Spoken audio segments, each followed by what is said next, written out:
they have been melting $30 million Merkava tanks with like 10 at a time. Like they're not even, like I think yesterday they popped 18. I don't understand. I don't understand what the Israel was thinking, because like this has always been a failure, right? Like the whole, this, the Hezbollah line of like, they come in vertical, they leave horizontal. Like there is a reason for that, right? Because Israel has tried it. And it's been a spectacular failure every single time. So I don't know why they're doing that right now. There's no getting rid of old inventory. You can't, getting rid of old inventory doesn't work when you're talking about like 30 Merkava tanks, all of which are $30 million a pop. Okay. They just keep trying to do armored assaults through a mountainous area with a paramilitary that has ATGMs that they just keep deploying with regular frequency. And it gets real spicy for them. Not 30 million a pop, more like 6 to 10 million a pop. Okay, my bad. Like even with the trophy system and all the other like shit they put on them, really?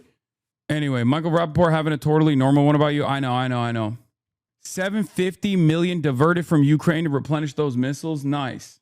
How are those trophy systems working out? Not good. They're cracking down on anti-American / NATO. Also in mountainous Norway, got arrested 3 days ago, and the coppers stole my electronics. What the hell?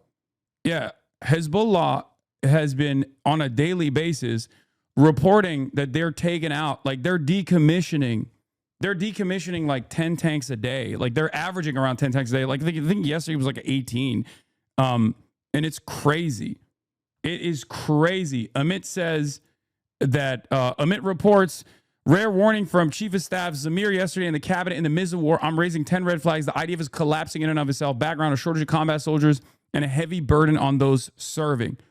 Like Hezi has been putting belt to ass.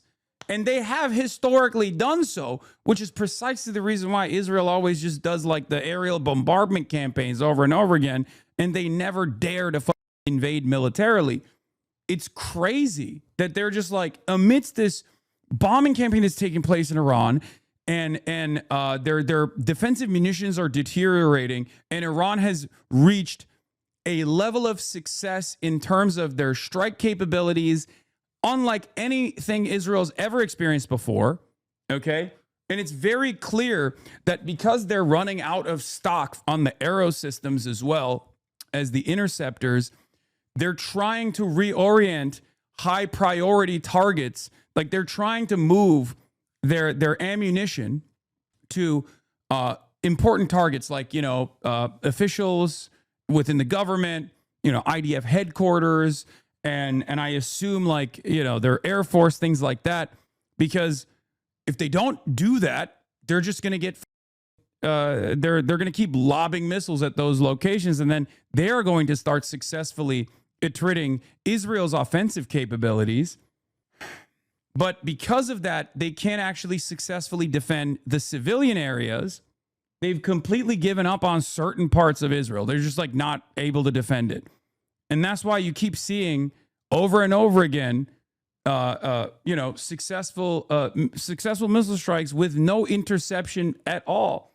Moin Rabbani has analysis on this. As I previously stated, Israel's aspirations to become regional hegemon is pure delusional hubris. Israel's too small and vulnerable, lacks the required demographic and resource base, and is fully dependent on external support. Already in Iran, we are learning that Israel has bitten off more than the U.S. can chew on its behalf. A state that can't decisively defeat a second-order militia like Hamas or administer a fatal blow to Hezbollah and needs the full might of the U.S. to wage war against Iran, a state under comprehensive sanctions since the 1970s, is now threatening to take on NATO member Turkey, and after hubris comes nemesis. Okay? The IDF chief of staff has warned that the IDF is on the verge of collapse after 900 straight days of war. This is what he told the government yesterday. Reservists are being stretched to a breaking point across multiple active fronts simultaneously: Gaza, Lebanon, Syria, West Bank, and the Iranian front. No ultra-Orthodox conscription law has been passed, leaving thousands exempt from service and practice. The cabinet approved legislation of dozens more outposts and farms of the West Bank, requiring additional troops to protect them. Jewish nationalist terrorism is surging in the West Bank, requiring an additional battalion to be deployed there, with possibly another needed soon. Because, they have this endless ambition of advancing the Greater Israel Project, right? And in order to do this Greater Israel Project, you need more troops because it's like this unlimited violence that you're subjecting the indigenous population of Palestinians to, and therefore there's going to be some retaliation. And in that when that retaliation comes, you have to like defend the settler terrorists, right? Mandatory service is set to shorten to 30 months in January 2027, the opposite of the IDF's request to extend it to 36 months. The government is avoiding passing the necessary laws, conscription, reserves, extended service, largely due to political pressures related to the Haredi exemption controversy. The expansionist policies of the government are straining the army to the point of no return. The IDF cannot carry this load and will collapse into itself, according to the chief of staff, soon if the wars of expansion do not stop. Israel is simply not big enough and not rich enough to dominate the Middle East in the long term. And it's the craziest part about it is Israel and America are not even big enough and rich enough to continue this, right? That's what's so wild about it, because the first time there is actually a sovereign state with defensive and offensive capabilities willing to go to bat, willing to actually do the unthinkable, which is fight back in a way that only sovereign states can, all of a sudden, the dynamic shifts so dramatically, okay? This is huge. This is huge as far as like diminishing American capabilities, diminishing America's force projection capabilities, diminishing America's like actual surveillance capabilities in the region, radar systems, and destroying American military equipment in the process is bloodying the American nose a little bit. And I've already explained to you guys, especially many of you in this community that are obviously anti-war, that this kind of military, this kind of militant deterrence is not necessarily a bad thing, because in the absence of a sovereign state that is willing to take on American hubris, we have dominated the entire planet in very violent ways, and in ways that actually do not benefit the American citizens either. None of our imperial endeavors actually are beneficial to the average working class American. But because we've been able to, continue this war machine without much domestic impact, right? Because at the end of the day, Americans can just like not know whatever the we're up to, on the other side of the planet, and be totally sheltered from the impact, with the exception of like what's going on right now with the oil prices, the price that Americans experience at the pump, right? With those exceptions, like Americans can just like live their normal daily lives, and the American government is so powerful that they can shelter the American population from the impact. But all of our resources in this somewhat invisible way is being allocated to constant military adventurism overseas. And those are resources that are much needed here. So my argument has always been, we should put an end to this endless warfare all around the world and eventually spend our, collective output, our resources on ourselves. This will give breathing room to the rest of the planet. This will give breathing room and offer sovereignty and dignity to the nations in the periphery that have often been dominated by Western imperialism. And this will be beneficial for us Americans as well. So that's the reason why I don't have this like American imperialism is falling apart, and therefore this is a bad thing attitude that I think American chauvinists have.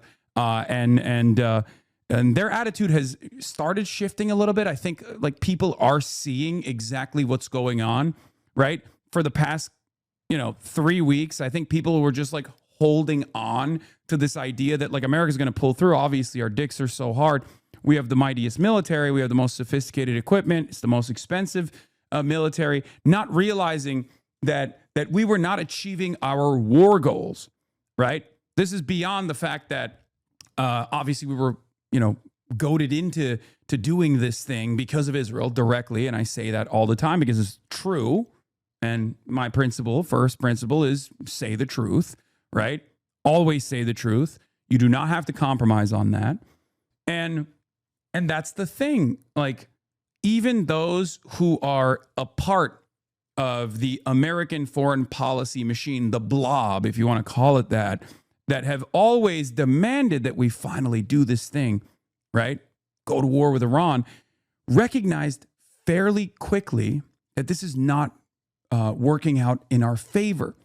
Perhaps it was a lack of understanding Iranian capabilities, undermining Iranian capabilities. Perhaps it was because Iran had always demonstrated strategic restraint, and we assumed that that was because they just did not have the tools to be able to, punish the global economy, punish American capital, punish America directly by destroying its tools in the region, right? But for one reason or another, we launched into this.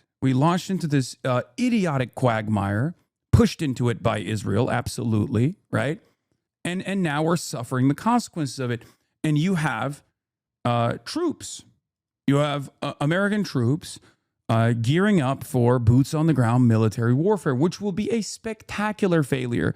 On the one hand, Donald Trump is communicating that he's ready for an exit ramp, right? And there is some there's some good news there, because I've been telling you from the start, the best out of all of the worst case scenarios, the best case scenario here is that America's nose is a little bit bloodied and they're forced into de-escalation and they're forced into leaving Iran alone. That would be the best possible scenario out of all of the likely outcomes here. The worst case scenario would be America continues to escalate and continues to wage war and tries to invade Iran with troops, with boots on the ground, and that would be tremendously bad. That would be one of the worst outcomes. Obviously, the worst outcome would still be nukes. There's still room in the escalation ladder when you have nukes. On the one hand, I'm trying to figure out if it's a bluff, but on the other hand, I have seen the way America operates, and I assume that America doesn't actually, move troops into the region just as a bluff, right? Why do you wear a $5 hat in America but drip in Cuba? Honest question. I mean, I'm wearing drip here too. My own drip. Look, 85 seconds to midnight, Apocalypse in the Name of Profit. This is coming out on Friday. Dripping good. Thank you. Also, this hat is priceless. This is a hat I got in Cuba. So this is worth more to me than anything else. When is the line dropping, King? This Friday, as in tomorrow. Tomorrow, the next line of merch is coming out. Did you read Ken Clip's piece yet? Seems to think troops haven't really been moved in the way they've talked about. Yeah, we'll do all of that. Yeah. Everything you say is logical, but what do you think is going on in the minds of the Trump admin? Because continue just seems to be digging their own hole with losses and more. It's a difficult situation that Trump has found himself in, partially because he didn't listen to his own generals. He didn't listen to his own analysts that warned him that this exact same scenario would play itself out. And he listened to Israel instead. He listened to Witkoff. He listened to Kushner. He listened to Israel. He listened to Lindsey Graham, who was communicating the messages that he was getting from Israel to specifically convince Donald Trump. So basically, for all of those reasons, he found himself in this massive quagmire, this massive where the rest of the markets are being punished. Obviously, everyone is leaning heavily into their strategic reserves at this point. I just don't know. I don't know. I can't give you a real answer as far as what Trump could do here, because he has done the unthinkable, right? He's done the unthinkable as far as invading, as far as bombing Iran, as far as killing the Ayatollah. These are unprecedented times that we are experiencing. We have never fought against an enemy like Iran, right? We have not had that situation happen at all. Even with Vietnam, for example, sure, there was the USSR, there's China, but with Vietnam, they were getting funding and support from the USSR, and that was very helpful for them. But ultimately, this was a country that was dominated by colonial occupation when America invaded, right? Whereas Iran has had a successful revolution, right? Iran had a successful revolution, and America never stopped trying to destabilize it. And for that reason, Iran has basically designed its entire society for this exact moment, to defend themselves and to defend their sovereignty at this exact moment, right? And that's where we're at. And the results are unlike anything America's ever experienced. It's far worse than any of the military, any of the long-standing military failures that we've had, where we lose battles, but then we end up winning the war in some way, but we don't actually end up winning the war at all. We retreat, but in the process, we're making money. Like our capital owners are making money, right? That's normally how it goes. Wars are not meant to be won. They're meant to be continued. But the reality is this time, there is actually a serious penalty to the global economy.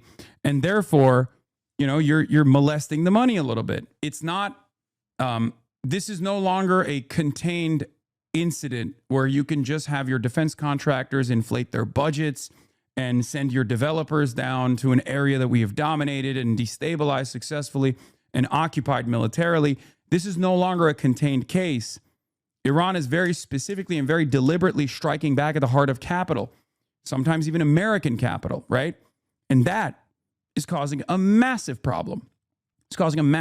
So Trump has two options here. Either he does the reasonable thing, as I said, does the smart thing, which is de-escalate, and pull out and take one of the fattest L's of all time. This will be seen as a resounding victory for the rest of the world, by the way. Like for the global South, for all the nations in the periphery, they will look to this and they will remember it. Okay, this will be seen, and it already has, regardless of where this goes from this point on, it already has shown the world that America is spread too thin. It's not capable of defending their security partnerships.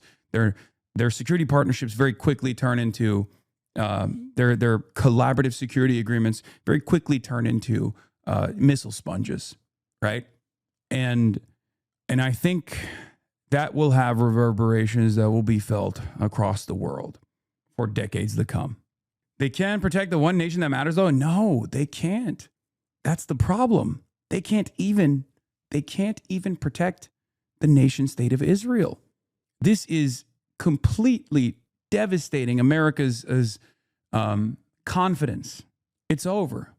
Arnaud Bertrand says, I don't think people realize how extraordinary what we're witnessing with Iran is. I was arguing with a dear journalist friend of mine yesterday who was telling me that Iran was winning, yes, but only on the strategic level, not tactically. Okay? Think about other U.S. wars of aggression these past few decades. Take Vietnam, Afghanistan, Libya, Iraq, Serbia. The list is unfortunately very long. The pattern was roughly always the same, with an immense power differential between the aggressor and the victim. These wars were, by and large, imperial, the empire attempting to crush a much weaker people whose only realistic resource was guerrilla resistance.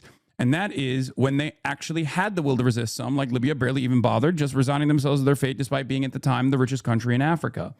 Sure, the U.S. actually lost many, if not most, of these wars, famously replacing the Taliban with the Taliban or being expelled with their tail between their legs from Vietnam, but the power differential was no less real for it. It's just that power doesn't always guarantee victory. So these endeavors were failures as far as like America, enforcing whatever will they had upon these people, but they weren't necessarily failures from a capitalist perspective. From a capitalist framework, these were wars that were meant to go on, right?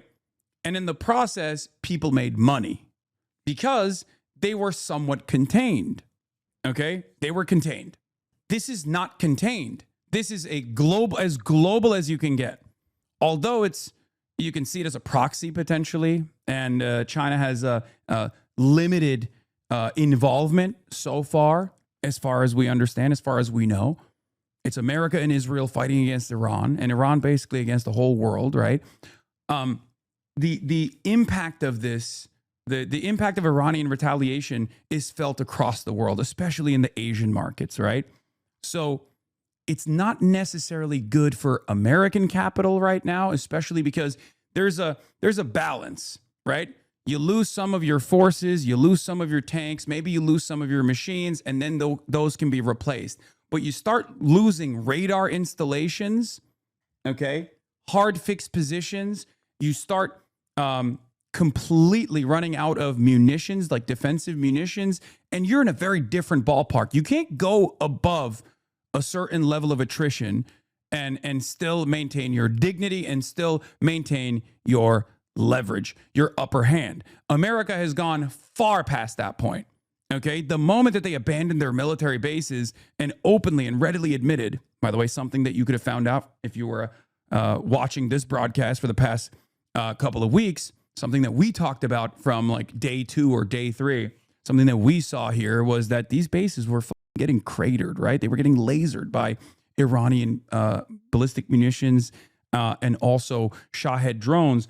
And for the price of like relatively cheap gear, Iran was able to destroy billions of dollars of radar installations and make these bases uninhabitable, unusable for a future campaign where troops could be stationed and create a logistical supply chain between the front lines and these bases, right? Like they were able to successfully destroy this stuff.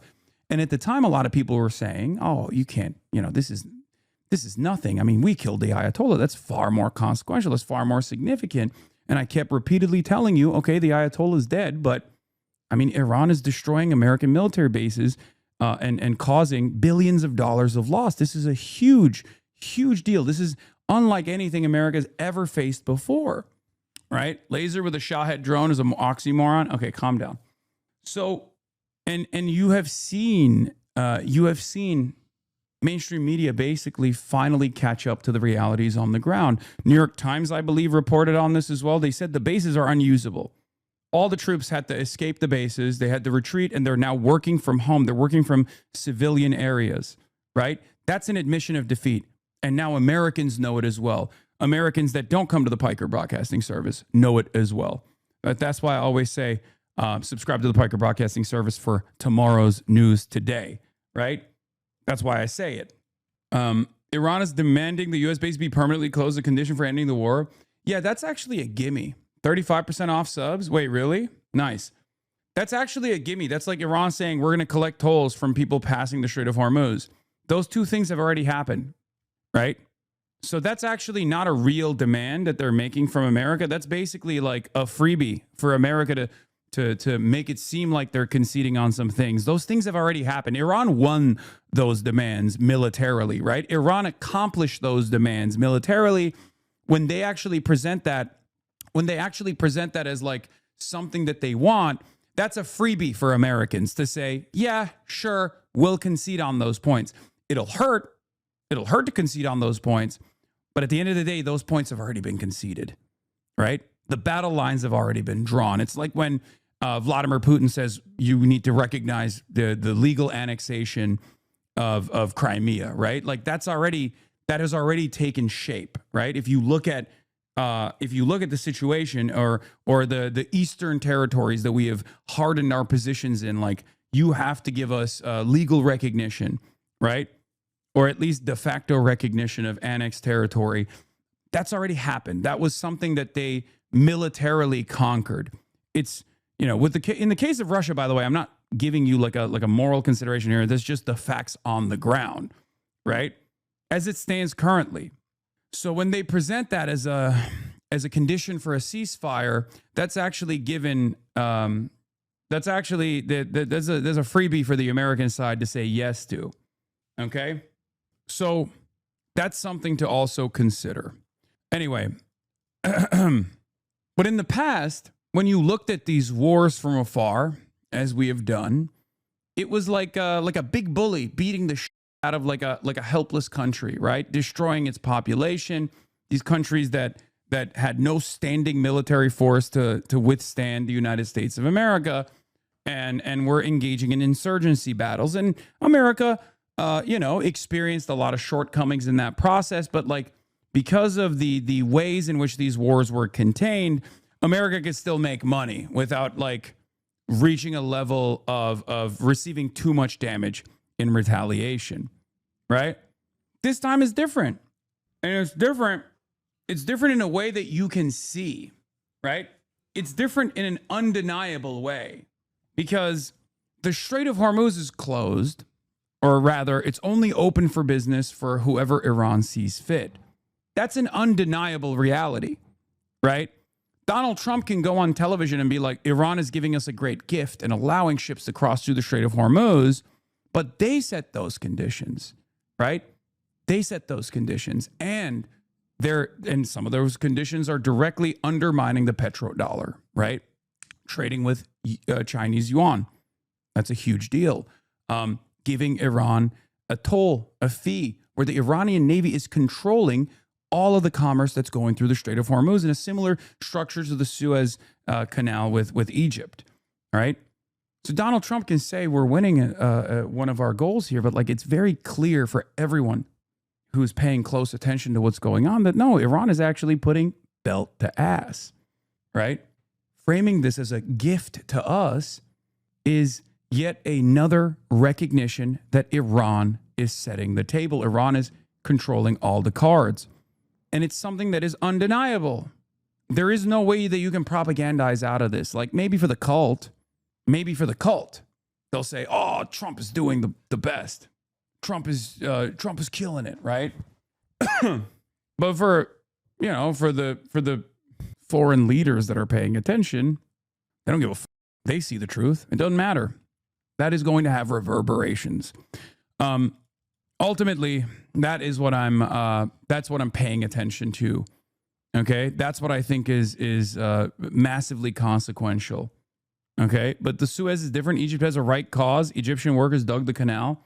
Yeah, but it's still a strategic choke point at the end of the day, so it doesn't really matter. Okay, my point is, it's right there, and Iran controls it militarily. They control it. There's no fair is fair in this situation. If you have designed the world for might is right, you can't turn around and try to lean into international relations like this. You have set the standard now, and you should be, if you're an America enjoyer, if you're an American, you should be very grateful that Iran has actually abided by restrictions and standards of the previous ways of doing business. Right now, they're doing might is right. But even when they're doing might is right, they still don't operate like America or Israel does, in spite of the reality that America and Israel aren't doing that. They are directly hitting energy grids first. That's huge, okay? Civilian areas, killing thousands of civilians, engaging in chemical warfare, right? Hitting refineries. Iran has not done that first. Iran has only done that in retaliation to America and Israel's actions. And even then, when you look at the casualty percentages, civilian versus enemy combatants, the American and Israeli civilian to armed combatant casualty numbers are both far higher as far as like total numbers, and they're far worse as far as the percentages. Okay? There being no way to propagandize out of this is exactly why Trump ain't pulling out. He refused to publicly concede else. He has done so before. This time it's a little bit different, though. He has done that. He's done that with Ansar Allah in the past. So when things get too sticky, Trump has time and time again demonstrated that he is capable of, pulling out. The problem is this time it's a far more consequential L. It's not like you're just, you're just stopping your unnecessary bombing campaign of Sanaa, the poorest country on the planet, Yemen, right? Like you're now very openly in front of the entire planet. You're very openly going to be conceding to a country that we had the capabilities of starving economically for 40 years. What does that say to the rest of the world? That we could not militarily dominate a country that we could economically dominate. We have destroyed the Iranian economy. We have forced them into finding alternative methods, alternative means. And we've done this to so many other countries that those alternative means actually revealed themselves as a matter of necessity, right? I've talked about this before. When you sanction the whole world, at a certain point, you're sanctioning yourself. And because we've sanctioned so many countries, because we have engaged in this tool of economic warfare, collective punishment in the form of sanctions on some of the poorest countries, that it probably played a major role in creating a secondary market. That secondary market has allowed Iran to at least survive, right? And here we are. What is this? River to sea. Some people wanted China to do their version of the USSR's Afghanistan. Thank God they didn't spread thin and let Iran take on the U.S. by themselves here to move the troops. He's not pulling out. Our soldiers have been preparing to murder Iranians for decades. He's not pulling out now. Yeah, we'll see. I mean, I personally think that when America moves troops, they use them, right? At least when Donald Trump moves naval assets, he uses them. Even if there's a talk of an off ramp, even if there's a talk of de escalation, when America moves troops into an area, they're going to try and use them. We'll see. I hope that's not the case. Like I've said over and over again, and I stress the importance for the safety and security of the Iranian people, the Iranian government must remain intact, at least for now, right? The next day after, who knows? But for now, the IRGC must remain intact. The Iranian government must remain intact, because the alternative, if Israel gets his wishes across, means Iran collapses and is no longer a state. Thousands of years of history and culture is gone. Okay? We've seen how Israel operates. We've seen how Israel operates in Gaza, how it operates in the West Bank, how it's currently operating right now in Lebanon, how it operates in Syria. You do not want that fate for your people, regardless of how much you might hate, for justifiable reasons, for good reasons, regardless of how much you might hate the IRGC or how much you might hate the Ayatollah. At the end of the day, this is a matter of survival, right?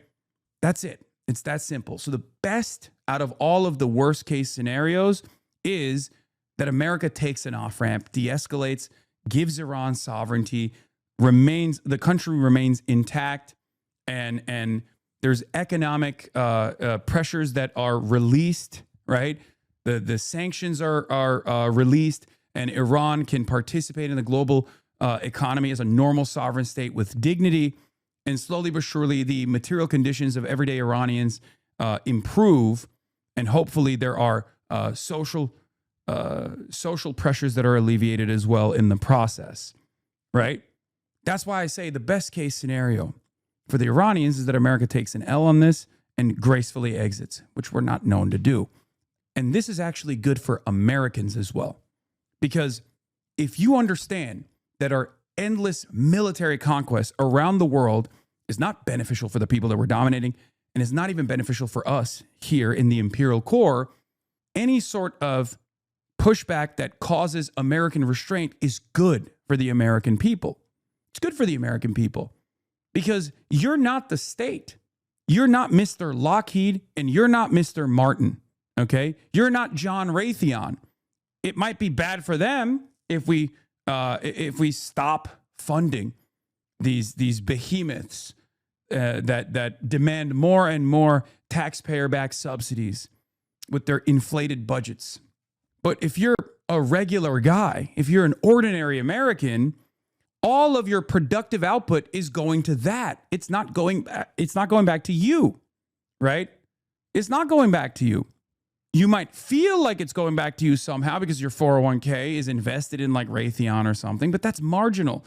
If we were to restructure our economy to focus on ourselves, because we've taken this big L and we've decided, okay, we have to retreat from the rest of the world a little bit and focus on ourselves and build our infrastructure, focus on ourselves and build our education systems, focus on ourselves and build our healthcare systems. Something that people like yourselves in this community and myself, people like Bernie Sanders have been advocating for decades at this point. If we were to be able to achieve that by force because of the bloody nose that we receive in this endeavor, that's a much more prosperous future for the United States of America. Okay? That's it.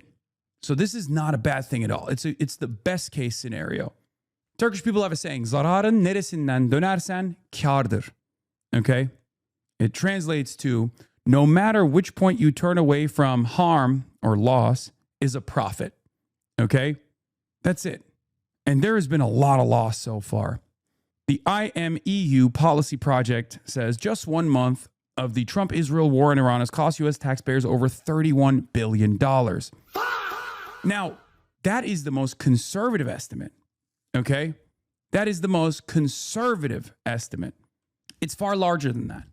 That money could have been spent on you. That money could have been spent on all of the deterioration that you have experienced in your day-to-day activities. You walk around, there's homeless people everywhere.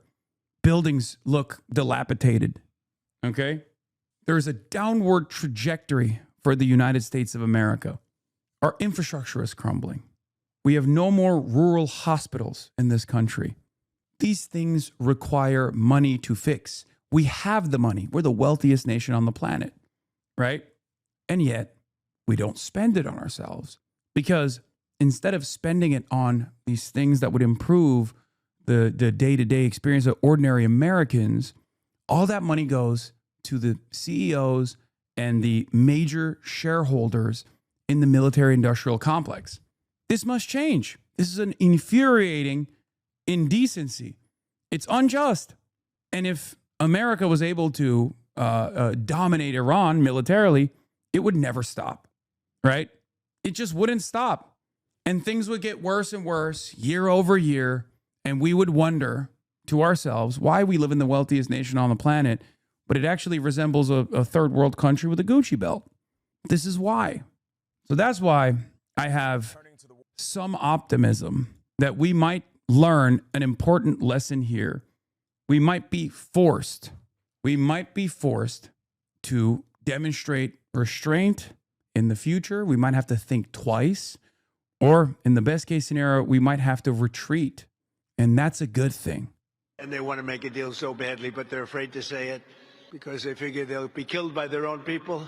Is it possible that the Iranians actually want to do a ceasefire deal, but publicly they're talking tough? That might be. I mean, they are being decimated.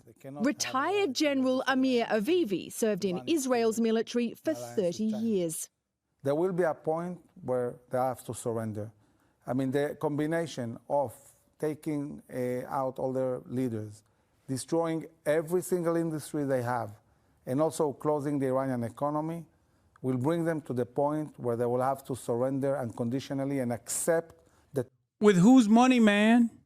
Israel always has this attitude of like the spoiled rich kid that's bullying all the other kids in the playground, and they only get to do so because of their daddy's money. You know? It's crazy. It's like, are you going to do that? Do you have the capabilities? Without American support, what can you do? Nothing. Nothing.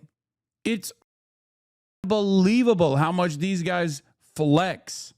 Have you looked at the markets? No, I don't look at fake shit, dude. What do you mean? Terms.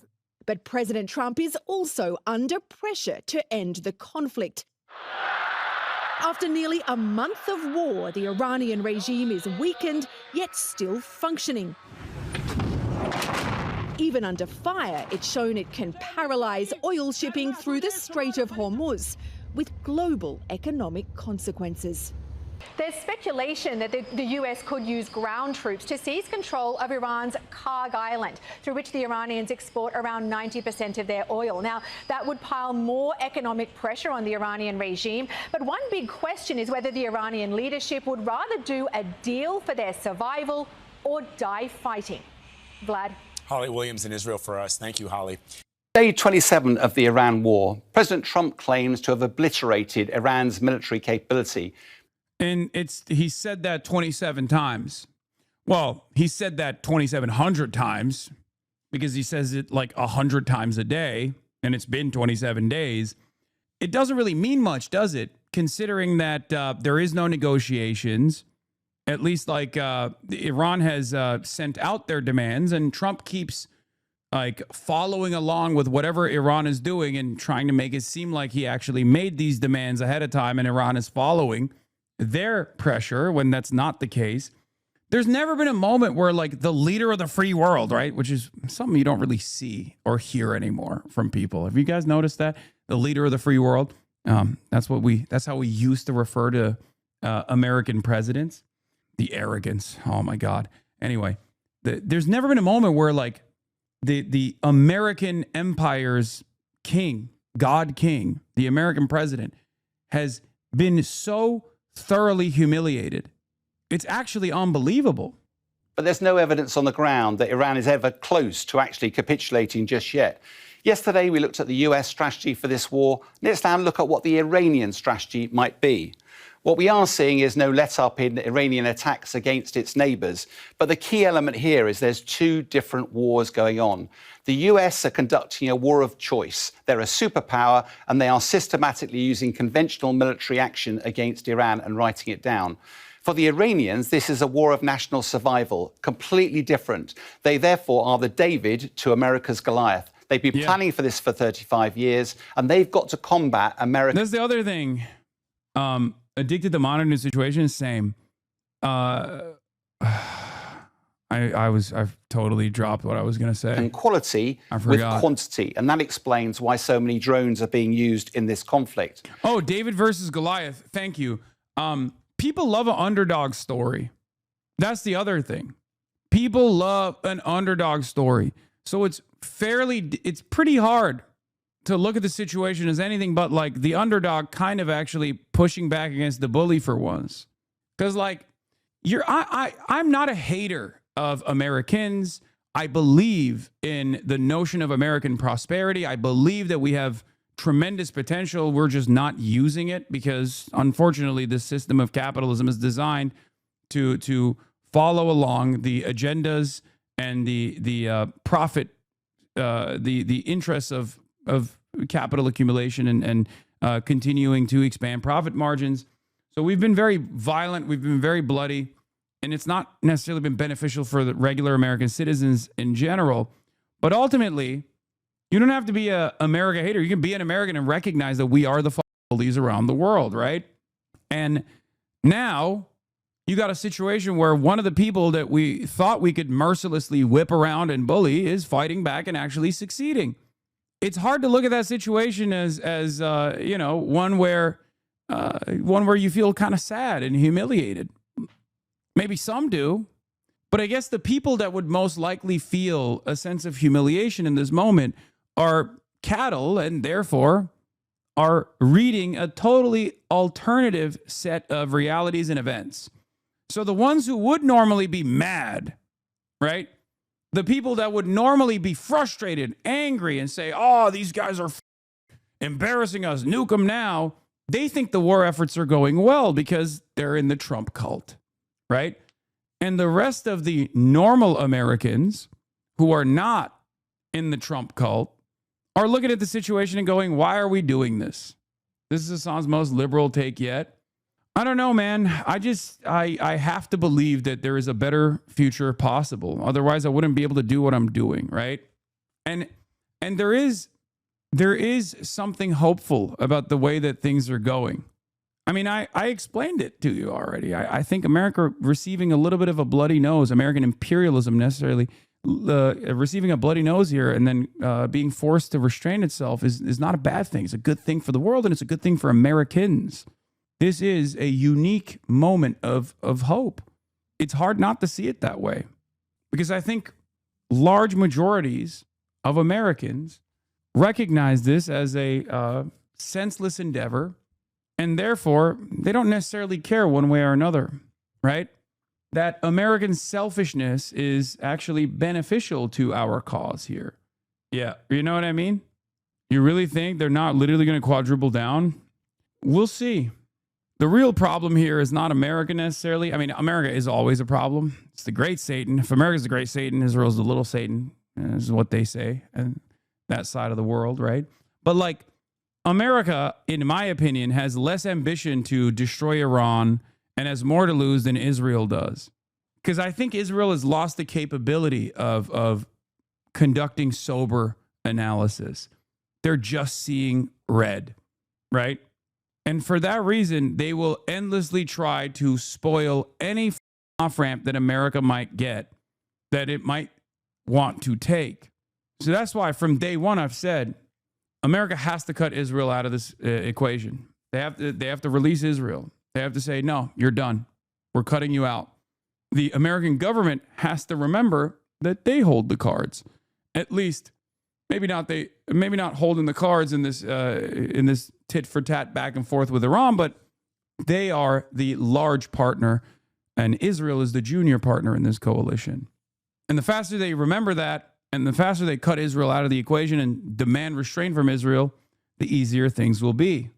There's been aerial bombing near the embassy of Pakistan and the residence of the Pakistani ambassador in Tehran in Iran very short while ago. All Pakistani diplomats are safe but shook. This while Pakistan, alongside Turkey and Egypt, is doing the shuttle diplomacy for de-escalation. I can see this being an Israeli endeavor. I can totally see this being Israel trying to spoil any and every opportunity. Yeah, Trita Parsi has the same opinion as well. Trita Parsi of the Quincy Institute So it's difficult to believe this isn't coincidental. Now, America has no appetite for boots on the ground.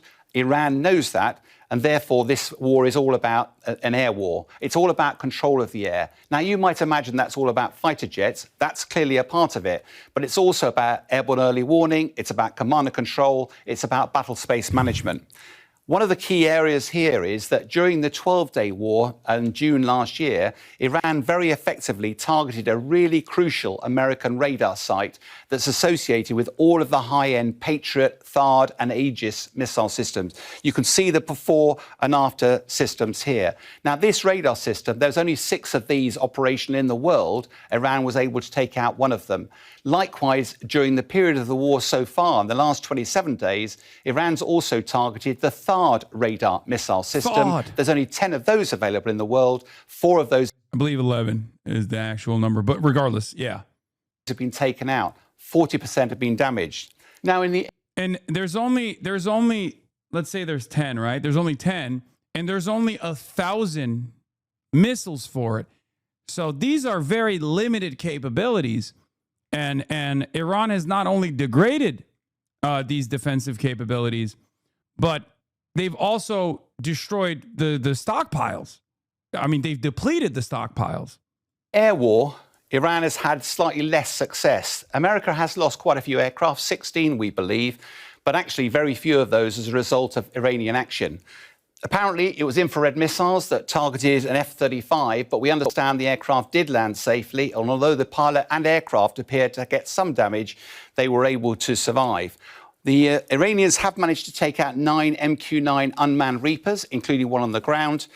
The Americans have lost a KC-135 aircraft, but that looks like a tragic accident where 2 aircraft hit each other, losing, unfortunately, all of the crew on board. And America has also lost 3 F-15s, but that was all by a Kuwaiti F-18 that managed to shoot all of them down. Where the Iranians have had more success is in the use of drones. And particularly, there's a good example here in Iraq, on a US military base where the Iranians have used a drone to target a Black Hawk helicopter. And the crucial part about this message is that the drone is probably only a few $1,000s worth, whereas the Black Hawk helicopter is tens of millions of dollars and takes a long time to replace. The key here is that President Trump is fighting a conventional military campaign, whereas for Iran, they've just got to survive, they've got to gain leverage and then be in a position to have some strength in negotiations. And that's why the Straits of Hormuz is such a crucial part of this war.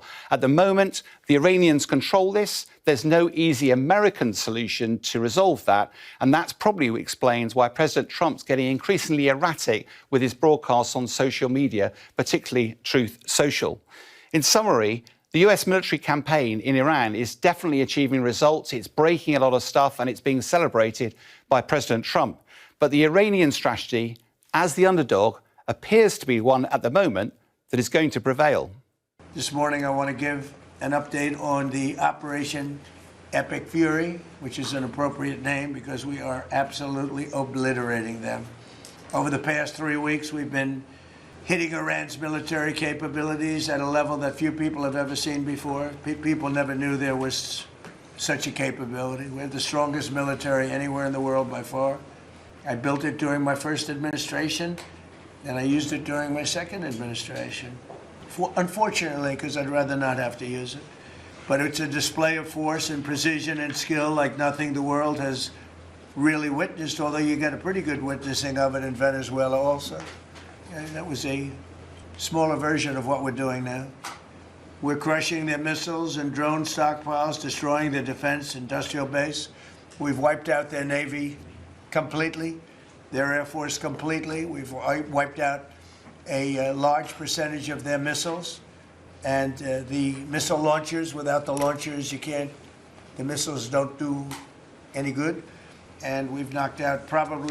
This is the funniest Cope too, because like the TLs are just like, they're literally K trucks. So when they talk about like wiping out missile launchers, these are unimaginably inexpensive tools. They're very easy to repair. You can repair with like, I mean, they're basically commercially available products. So like the Iranian defense capabilities are designed in a way where they're easy to replace, easy to repair, and quick to build. It's all retrofitted commercial trucks. So even as far as like the economic damage that they're receiving, it's marginal. It's inconsequential. And as far as like limiting their strike capabilities, it's also clearly not true, right? Hoodie check. Yeah, I'm wearing Operation Woke Sharia Law. New merch. Close to 90% of the launchers, probably more than 90% of the missiles themselves. Between some they fired and more than they fired, we knocked out. We've also destroyed a lot of the factories. We're continuing to do that, but a lot of the factories where they manufacture the drones and the missiles.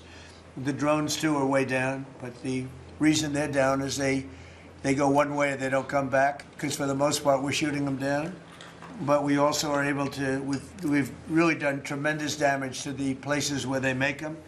And just so we set the record straight, because I've been watching the Wall Street Journal's fake news and all these stories that get printed like, oh, I want to make a deal. They are begging to make a deal, not me. They're begging to make a deal.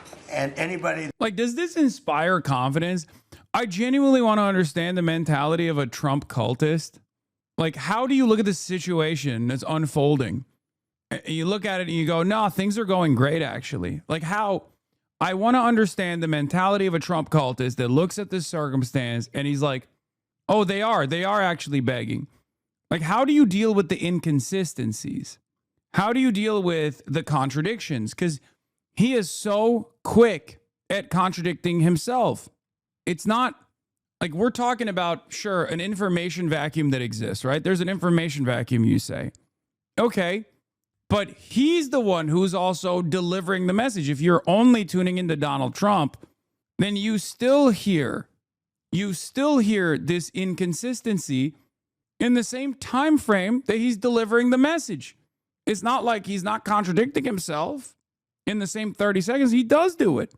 So I just want to understand like how the people hear what he has to say and think, nah, he's doing great. That saw what was happening over there would understand why they want to make a deal. But they say, oh, we're not talking to them. Anybody would know that. And only a total fool. And they're not fools. They're very smart, actually, in a certain way. And they're great. Oh, he's glazing, too. This is how you know. Okay. He did this with the Houthis, too. Once he starts glazing the enemy, that's when you know he's like, he's feeling it. Negotiators. I say they're lousy fighters, but they're great negotiators. And they are begging to work out a deal. I don't know if we'll be able to do that. I don't know if we're willing to do that. They should have done that 4 weeks ago. They should have done it 2 years ago. Or they should have done it when we first came into office, because 2 years ago they had free reign under Biden. Sleepy Joe, worst president in the history of our country. What he allowed to happen to our country at the borders, and even with a thing like this. But not just him. Every president for 47 years, every president should have done this. They should have done it a long time ago, because you cannot give lunatics a nuclear weapon, and they would have had a big one. It stopped really when we did the B-2, but even before that, the Barack Hussein Obama, what he did where he gave them the Iran nuclear deal, gave them free will toward a nuclear weapon. Basically, he chose Iran over Israel and others that didn't want him to do it. But I terminated that deal. Had I not terminated that deal... If I was in his shoes, I probably would not remind people of the last time that there was actually a positive direction in our negotiations with Iran where they hadn't shut off the Strait of Hormuz and had destroyed billions of dollars of American hardware. Like, it's very strange. It reminds me of how, like, Israel would always be like, Hamas is ISIS, or Hamas is like Nazi Germany. I'd be like, if I'm Israel, I'm not reminding people of ISIS or Nazi Germany, because people are eventually going to go, wait a minute, no, it's not Hamas that's Nazi Germany. You are behaving like Nazi Germany, actually. So you're kind of reminding people, you're kind of reminding people of like a really big success in a moment of devastating failure that you've brought about. So strange thing to do, but what are you going to do? Examples of the cult. Oh, I love this. Iran is begging for a deal. You know why? Because they got the beat out of them. Trump, we don't deserve him. They hate anything to do with Trump, and instead they see the people of Iran begging for us to bomb the regime. They just see their hate in Trump derangement syndrome and couldn't care less about Iranians. Do you care about Iranians? I mean, you're talking about, continuously bombing them and killing them. Doesn't seem to be you care about them at all.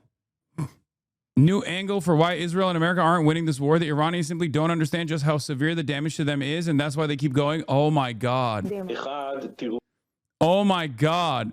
Brigadier General Oren Solomon, the Iranians are taking very hard blows from Israel and the US on the military front, and in my estimation, they don't understand how severe the damage to them is, and that's why they keep going. Wow. That's crazy. I mean, one could say this is projection. You might think it's hubris. I say projection. I say Israel, as a matter of fact, doesn't understand what is unfolding. And that's precisely the reason why they're continuously sending armored vehicles without infantry cover into mountainous territory in Lebanon and getting their $6 million tanks turned into, tin cans where people catch on fire inside of them when they incur ambushes. So, yeah. And that's all while, the Israeli defenses have been depleted and Iranian missiles keep striking targets. Because what's going to end up happening is right now the cluster munitions open up at higher altitude, which is imprecise, right? It's just to take pot shots and frustrate the civilians, right? Because those submunitions can't actually penetrate shelters or anything like that, right? But eventually, even if they're lobbing those cluster munitions, they're going to start opening the submunitions up in lower altitude. And when that happens, they can be significantly more precise with their targeting. When that happens, you're busted. You're cooked. That's when you'll know the Israeli defenses have been spectacularly diminished. Okay? And it's already happening. It's already happening right now where Israel is making hard choices, hard calculations as to which areas that they can defend with their diminishing capabilities. And that's precisely the reason why you're seeing more and more Iranian ballistic munitions penetrate the aero systems and actually strike targets inside of Israel. Amit Segal agrees with you. Of course he agrees with me because he's reporting on the reality on the ground. Israel has become convinced that Trump may try to end the war soon and therefore shifted most of its airstrikes from targeting the destabilization of the Iranian regime to inflicting severe damage on its military. The shift indicates that Israel has given up. This is Cope, by the way. The shift indicates that Israel has given up on the dream of toppling the regime through air power. This is Cope. This is face saving. Why wouldn't you have destroyed their military capabilities ahead of time if you had the capacity to do so? It's so stupid. It's a lie. They've literally flexed and said they've bombed Iran 5,000 times.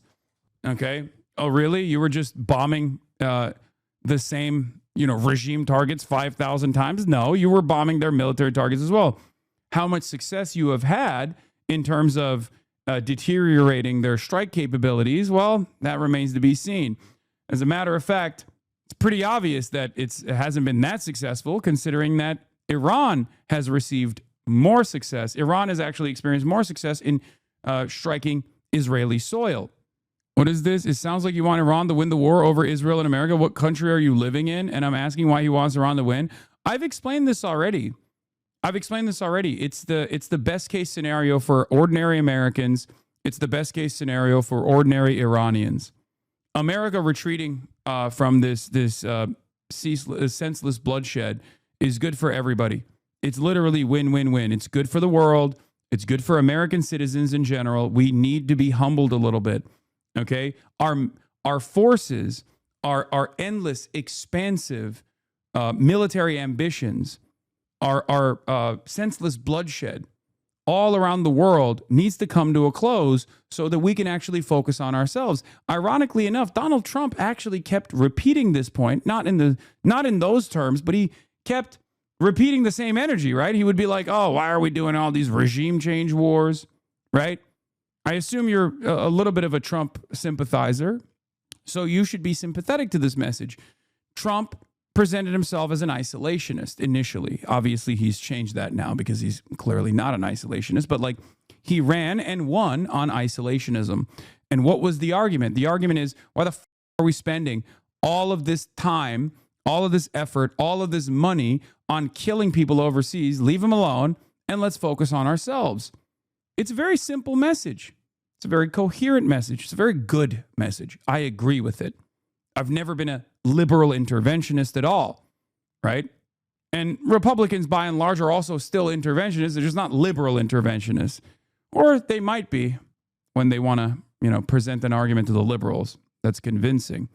So, yeah, I do think that if this caused America by force to demonstrate restraint, and it forced us to reconsider our 800 military bases all around the world, and it forced us to reconsider how quick we are to engage in war crimes in these wars of choice, right?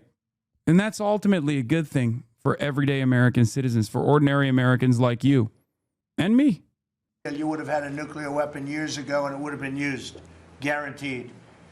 And one of the reasons you know about the guarantee is because their neighbors were sort of like bystanders. They weren't involved very much.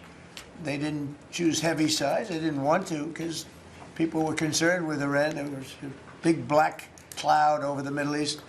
They were concerned, but all of a sudden the war starts and they start shooting at these five, in particular, 5 countries.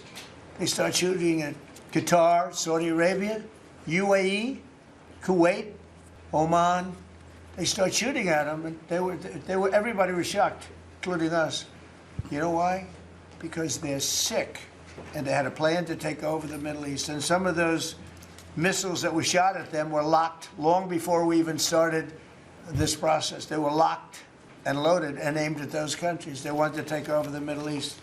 But there are parts of this where like the truth slips out when he says like, well, they're doing more than we thought they would. That's when like a little bit of honesty slips out of the commentary, right? Like he wants to say we're punishing them and we're winning, and he does say it every now and then, but in between those moments there are instances of honesty, brutal honesty, cold, hard honesty. we happened to come along, so it wasn't so easy.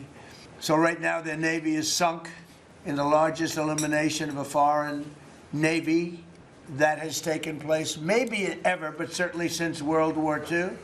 Their Air Force is gone. Their anti-aircraft and communications capabilities are totally dismantled. And one of the problems they do have when they deal with us is we deal with people and the people aren't able to communicate with anybody else. So, because all of their leadership has been gone. The first level is gone, and they met to pick a new level, and they're gone.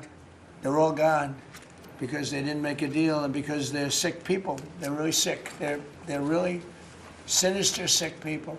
And if anybody thinks it was okay to have a group of people like this to have nuclear capability, nuclear weapons, and if we didn't attack with the B-2 bombers, they would have had a nuclear weapon within 2 weeks of that, maybe 4 weeks. But between 2 and 4 weeks, they were planning to have a nuclear weapon. If we didn't hit them at that time with the B-2 bombers, and one of the great air raids in history, maybe the greatest, dark at night, no moon, no light, every single bomb hit its mark and just obliterated that place. So it's now buried deep under earth. And it was an amazing thing, but they would have a nuclear, and they would have used it without question. And you know that because why did they shoot all these countries that weren't even really involved with them? They weren't involved. They had no big problems because they're sick, because they want to take over the Middle East, not just Israel. Certainly Israel would have been the first on their list. They would have used nuclear weapons, a nuclear, you don't need too many of them. But they would have used a nuclear weapon on Israel, and they would have used it on the neighbors. And then they would have come after us. And if we had a weak president, they would have done great damage. But fortunately, you don't have a weak president. I knew what was happening. It is kind of funny that like the main motivator for why all of this is happening is just a complete lie. A lie that they didn't even spend a good deal of time propagandizing the population into believing. And as a matter of fact, a lie that they diminished from the start because they wanted to get a W in the last 12-day war. They spent a good deal of time talking about how the Iranian nuclear capabilities had been destroyed. And they told them over and over again, like, we destroyed, they told their fans, they told their base, they told the MAGA call over and over again, like, we destroy, everyone's doing fake news. Everyone's doing fake news where they say, like, the Iranian nuclear capabilities have not been deteriorated or diminished. It's like, they said it's all obliterated. Anyone that even dares to question that reality is doing fake news. They're un-American, blah, blah, blah. So it's a little bit difficult to then, in a matter of months, turn around and say, we have they put those facilities back into use instantly. And I think we've been Also, for the record, it was a lie from the start too. It was a lie prior to the 12-day war as well. It's just a lie that they keep deploying and then undermining and then deploying again. proven right. You know, they took one missile, went 2,500 miles. They supposedly didn't have a missile like that. They had no missile with that capability. But they shot the now famous Ireland, the island that the UK was very afraid to give us because they didn't want to get dragged in. But we don't want to get dragged into their wars either. You know, it's one thing we're very disappointed. I'll say it publicly. We're very disappointed with NATO because NATO has done absolutely nothing. And I've always said, 25 years ago, I mean, I was somebody that wasn't a politician, but I was always involved in politics and I understood politics. I said 25 years ago that NATO's a paper tiger, but more importantly, that we'll come to their rescue, but they will never come to ours. And I want you to remember that we said this. They didn't. We're not the paper tiger. NATO is. Okay, what's NATO? NATO is America, dumbass. When you say NATO is a paper tiger, you're saying we are a paper tiger. We are NATO. Without us, there is no NATO. Who is this argument for? He's doing the classic, like, throw allies under the bus move that he does all the time.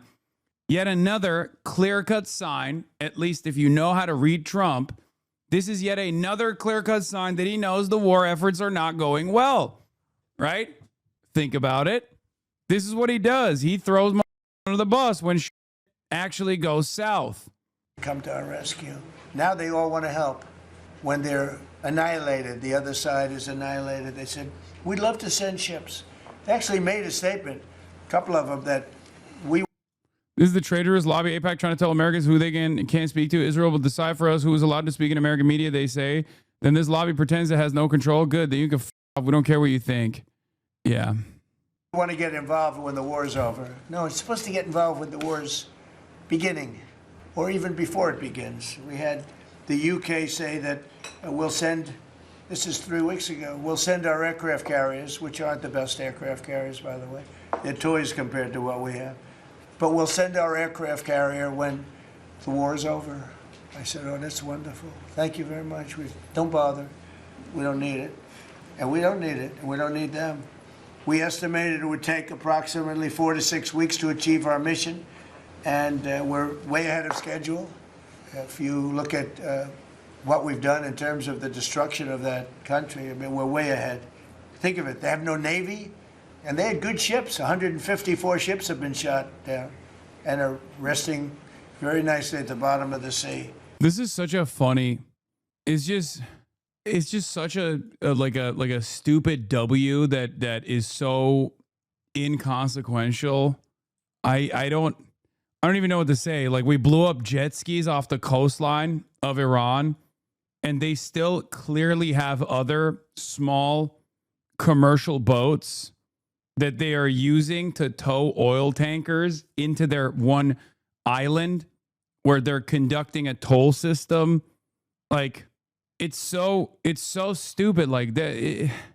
Okay, yeah, we blew up a ship that was not even in combat or anything like that. It was actually it was invited to do a demonstration alongside the navies of numerous other countries, and we engaged in like such an immoral act. And then we took that as a big W, like, oh, it was so wonderful that we shot this ship down that didn't even have arms on it, you know? Ridiculous. And we did that in a matter of less than a week because we have the greatest military in the world by far, nobody even close. So we estimated it would take approximately 4 to 6 weeks to achieve our mission. 26 days in, we're really a lot ahead of schedule. The Iranian regime is now admitting to itself that they have been decisively defeated. They're saying to people, this is a disaster. They know it. That's why they're talking to us. They wouldn't talk otherwise. But they're talking to us because they've got a disaster on their hands. They're defeated. They can't make a comeback. We're free to roam over their cities and towns and destroy all of their crazy nuclear weapons and missiles and drones that they're building. And we're doing that. They now have a chance to make a deal, but that's up to them. And they'll tell you we're not. Wait, whoa, this is good. Breaking, Trump officially tacos out again. Trump has extended the deadline for the second time. Oh my God.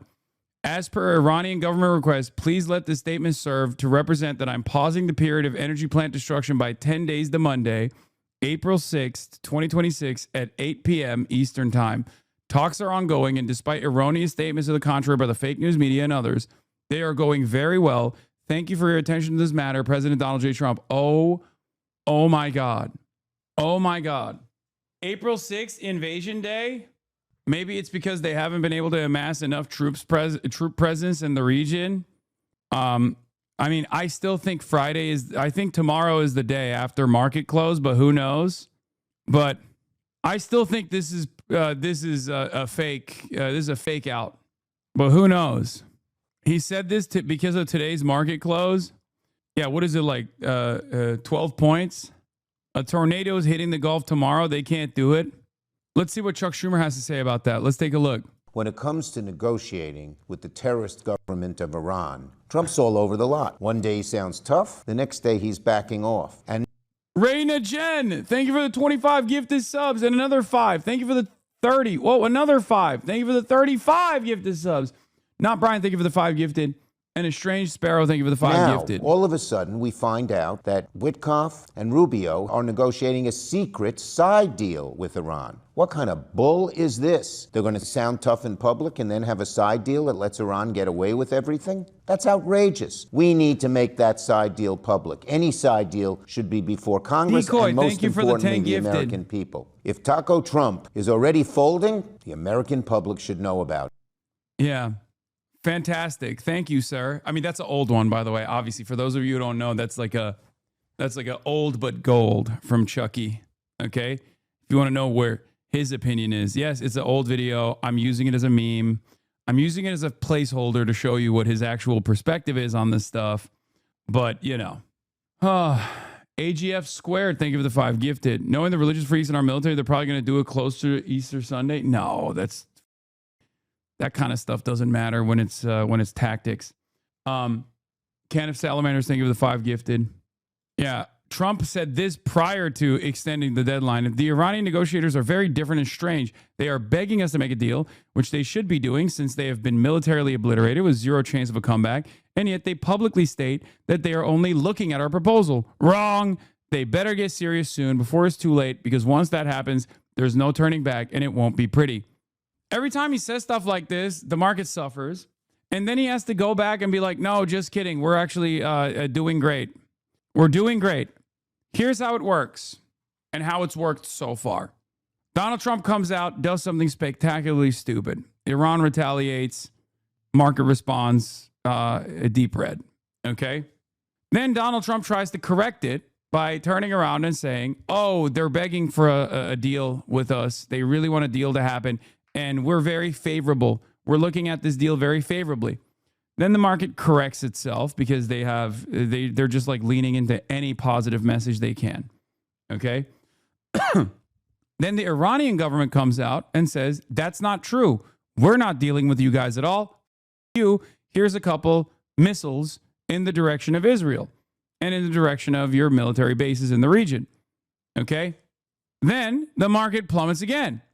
And then when Donald Trump sees that market plummeting again, even after the tough talk and the niceties, he turns around and does more tough talk only to then pace it with positive messages once again. And it's just so unbelievably stupid. NASDAQ in correction, down 10%. Tech Bros made a call. NASDAQ closed in correction. Gold and bond slump as Iran war jolts markets. What are the markets even for if it's not based on anything happening in reality? Just for like the wealthiest Americans to keep making money and also to do insider trading, I think, at that point. White House envoy Steve Witkoff, this according to Barack Unit 8200 Ravid. Once again, wee woo. Barack Unit 8200 Ravid says White House envoy Steve Witkoff says the U.S. has strong signs that Iran can be convinced that it has no better alternative but to accept the U.S. terms for ending the war. They're looking for an off-ramp, Witkoff said. We told Iran they should not miscalculate again. This is going to be increasingly more difficult to sell to Americans. That's the other side of the story.